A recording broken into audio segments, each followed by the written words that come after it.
Time to go over the top 5 new game trailers of the week. New expansions, new demos. Let's get right into this with number 5. Number 5, Dishonored: Death of the Outsider new gameplay trailer. Dishonored 2 was a great game, and now we are getting the standalone expansion Dishonored: Death of the Outsider. It's gonna be its own experience, and it's shaping up very nicely. We saw a new gameplay trailer this week, so check it out.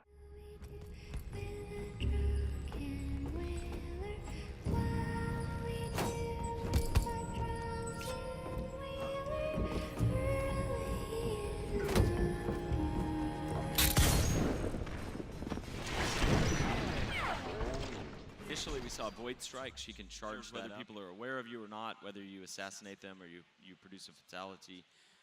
It's a fast-paced sort of combinatorial system, and adding in something that lets you just like drive. Her mobility power is called Displace, where she can leave a marker in the world and snap back to it. It's like Billy Lurk can be in 2 places at once, and then decide which one of them is the right place that she should be. How Billy gets her powers. She's not actually marked. Right. So there are new gadgets. Her powers from artifacts that are tied to the Void. She has the sword, again, that was used to originally sacrifice the person who became the Outsider. But the arm that she has causes it to deconstruct and reconstruct, so she can, like, summon it out of nowhere, basically. She has the sliver of the eye that lets her listen to the whispers of rats.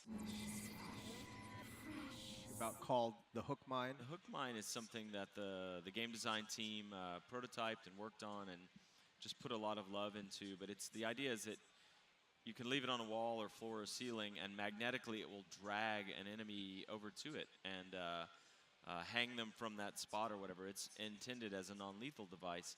However, if you put multiple up, it will pull the enemy from different sides and eventually rip them apart. So it can be quite gory. It became one of our favorite toys across the Dishonored games. Number 4, Resident Evil 7 End of Zoe DLC trailer. Resident Evil 7 was one of the best games of this year so far, and it's seeing a brand new episode known as End of Zoe. Capcom is saying it'll be a shocking installment and will reveal Zoe Baker's fate and introduce new enemies and a swamp-filled area. It'll be released for $15, so check out the new trailer for the new DLC.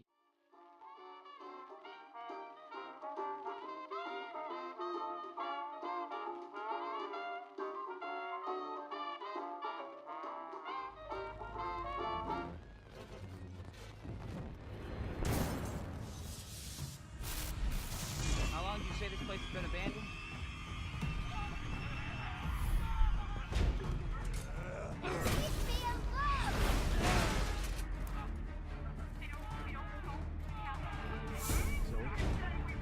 Zoe?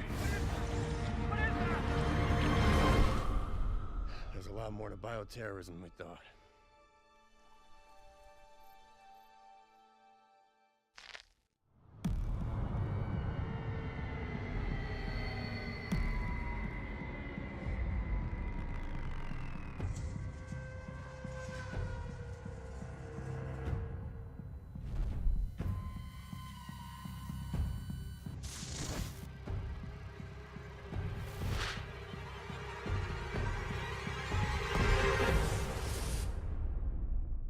Number 3, Scorn new gameplay demo. Scorn is one of the highly anticipated upcoming horror games. We saw a brand new gameplay demo this week showing off some of the game's atmosphere and style. Check it out.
Number 2, Secrets of Mana Remake new gameplay demo. The announcement of a Secret of Mana remake left many of us very excited. Best of all, we don't even have to wait that long to play the game. It's coming February of 2018. For now, take a look at a bit of the new gameplay demo from PAX West. The burst damage with the magic. I was. Are the spells and the, I don't want to call them summons. What do they call them? I'm not sure. The spirits or whatever, you get like 8 of them, they have different types of magic abilities. Do they look the same or do they interpret the magic abilities different now? They look the same, just up-resed and for 3D. Yep. Oh yes, they still have the treasure chest and they still shake it. And you still get lots of candy. Lots of candy until you need chocolate bars, right? Yep. And you see, you know, the iconic little enemy cute rabbis. I don't know why you kill them all, but you know, they're attacking you and you have to defend yourself. So I do want to point out in like the nuances of making remaking a game that what was it just came a Crash Bandicoot.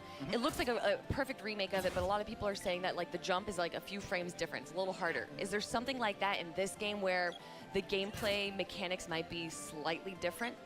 There might be. So when Oyomata-san took the role on to produce the new version of the game, he wanted to make sure that, you know, some of the bugs and some of the, you know, harder things that the original version of the game had were fixed. You know, some of those were considered bugs, and he wanted to make sure that, you know, the new experience did not have that. So some things like that might be slightly changed, but for the most part, the story and the gameplay are exactly like the original version. I'm curious because we're talking a lot about those who have played the game before and want to go back down nostalgia lane, but there are certainly people who have never played the game before that might play it for the first time here. If that's the case, what are those people going to find in this game and what's there for them? So I mean, a lot of the old school players were, you know, for me, I played the original, and I always told my friends about it, and they're like, I heard about it, but I didn't really, it was not really for me. I'm used to more, you know, modern graphics and things like that, so they didn't really go back and play it. Right. But for new players of the game who want to join and play this version, it's the exact same version of the game that their friends played. Cool. So, you know, if they had fear of missing out on. And finally, number 1, Assassin's Creed Origins new gameplay demo. Assassin's Creed Origins is the latest in Ubisoft's long-running franchise, and this is one of the most promising entries in the series in a very long time. The gameplay we've seen thus far has looked fantastic, and the new demo from PAX West is more of that. Check it out. The world, the challenges at their own pace with a lot of different tools.